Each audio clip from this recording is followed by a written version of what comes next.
ఉన్నాడో లేడో తెలియదు దేవుడు, కానీ ఉన్నన్నాళ్ళు వెతుకుతూ ఉంటాడు జీవుడు. ఎవరన్నారో తెలియదు గాని ఆనాడు మానవ సేవే మాధవ సేవని ఓ మహనీయుడు.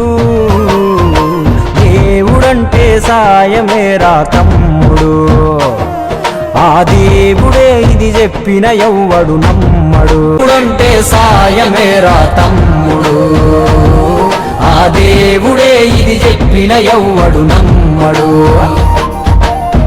చెట్టు సాయం చేస్తుంది వాయువునిచ్చి, మట్టి సాయం చేస్తుంది జీవనమిచ్చి, నీరు సాయం చేస్తుంది దాహం తీర్చి, నిప్పు సాయం చేస్తుంది ఆకలి తీర్చి, నింగి కూడా సాయం చేస్తుంది గొడుగై కాచి.